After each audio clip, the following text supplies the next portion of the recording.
Bhubaneswar Tankapani road स्थित प्रसिद्ध तथा प्राचीन ब्रह्मेश्वर तथा मेघेश्वर मंदिर में महादेवों विवाह कार्य संपन्न होइछि। माँ पार्वती देवी होइतिबा एही विवाह कार्य को देखिबा लागि श्रद्धालुओं मध्य नाही नथिबा उत्साह परिलक्षित होइतिला। ब्रह्मेश्वर मंदिर वरिष्ठ सेवायत श्री मानस कुमार रथों द्वारा महाप्रभु विवाह कर्म संपन्न होइतिला।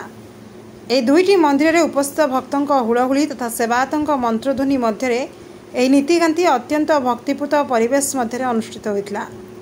यह अवसर में मंदिर परिचालना कमिटीर समस्त वरिष्ठ सदस्य उपस्थित थे। हजार हजार संख्यार भक्तगण सेठारे उपस्थित रही देवदंपति आशीष भिक्षा करते।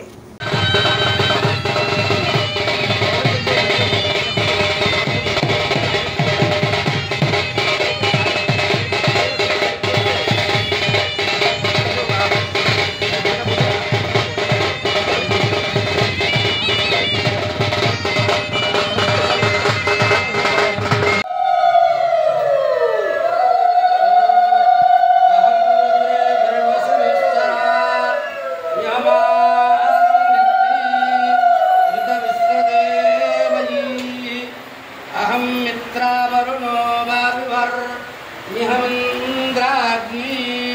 अहमश्विनो भा सोमनाहनसमो विभर्ण्यं पुष्टारमुतपूषणं